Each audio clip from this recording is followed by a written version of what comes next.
Bom dia, bom dia, bom dia, bom dia, bom dia, povo.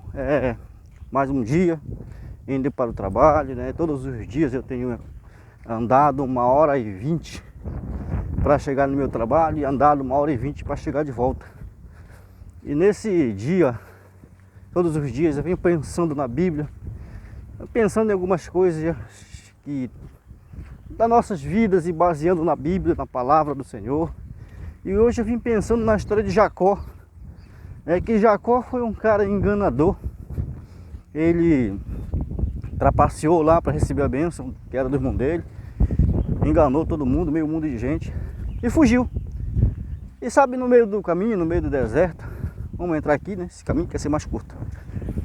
Ele fez um voto com Deus. E se Deus prosperasse ele, que Deus abençoasse ele. Ele era fiel no seu dízimo, na sua oferta, em tudo, né? Então, meus queridos, é o seguinte. Deus realmente prosperou Jacó. Deus realmente abençoou Jacó e ele foi muito próspero. Só sabe a história de Jacó, todo mundo sabe.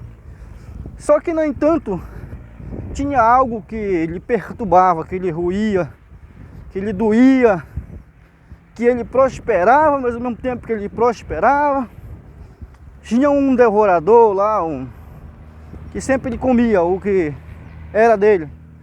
Sempre lhe roubava o seu sogro, o seu sogro Labão. Tudo que ele fazia, o seu sogro Labão passava de as pernas em Jacó. Mas Jacó era um homem de Deus, Jacó tinha uma aliança com Deus. Mas por que isso, meu Deus? Bom, nesse mundo existe uma lei chamada lei do retorno. Tudo que você planta, você colhe. Isso aqui é uma vara de ferro que a gente vai fazer uma mesa já lá.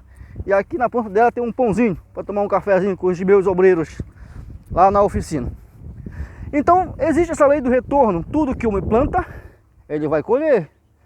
Não tem para onde ele correr, não tem esse bom. Então o que acontece? Jacó, meu querido, tinha um assunto para se acertar com o irmão dele.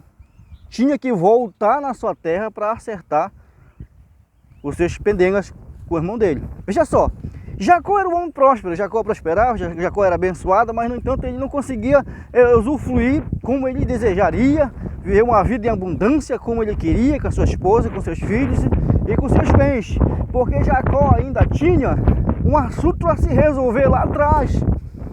O que acontece? Deus coloca Jacó para voltar. E você sabe a história de Jacó, não vou contar muito, que ele teve um encontro com Deus lá no vale, né? Peniel. E ele foi marcado. Mesmo assim ele foi marcado, mas ele ainda teve que voltar lá para enfrentar os seus medos, enfrentar os seus problemas, enfrentar o seu maior erro, enfrentar o seu mau caráter, enfrentar o seu eu, que era voltar lá e enfrentar o seu irmão. E só depois daí que realmente Jacó foi abençoado. Sabe, queridos, o que eu aprendo com isso? É que tem muitos cristãos, tem muitos crentes que se converteram, que são uma bênção, mas infelizmente não deixaram de ser Jacó.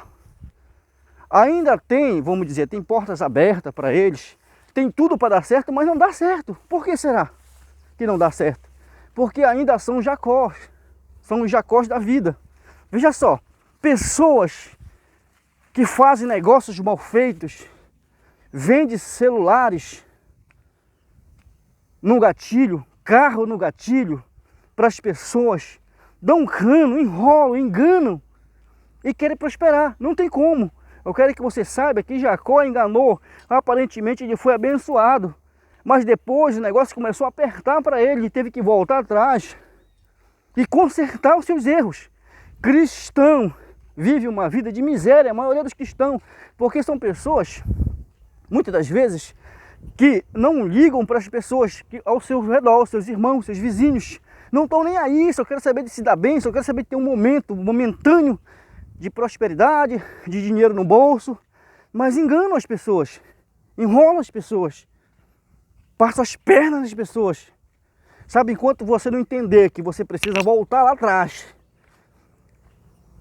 e consertar, devolver, pedir perdão, você vai ficar aí com a boca no pó. Veja só, queridos, Quando Zaqueu se converteu, o que ele fez? Senhor, se eu tiver defraudado alguém, se eu roubei alguém, eu vou devolver 4 vezes mais. Foi um cara que foi transformado, mas nós não queremos abrir mão desses 4 vezes mais. Nós queremos ser tão ambiciosos e nós queremos passar perna em todo mundo. E aí nós vamos estar sofrendo como cristão e muitas das vezes nós vamos estar brigando com Deus. Senhor, por que isso, por que aquilo, por que eu não prospero, por que eu não sou abençoado? Ô, abençoado, você tem tudo para ser abençoado, mas você precisa morrer, você precisa abrir mão do sua missão, ser abençoado. Jesus mesmo disse, aliás, Paulo falou, de Deus não se zomba, tudo que o homem semear, ele vai colher. Jesus falou, com a medida que medires, serás medido também. Então não reclama, filhão. A única coisa que você tem que fazer é ser justo nos seus negócios, em tudo. Seja justo. Seja justo, filho. Porque Deus é justiça. E Ele vai te abençoar. Que Deus abençoe você. Vamos fazer o seguinte. A palavra de Deus diz, examine, pois, o homem a si mesmo. Examine sua vida, examine a sua conduta, o seu caráter, o seu comportamento. Examine o seu coração e veja se você está agradando ao Senhor. Deus abençoe.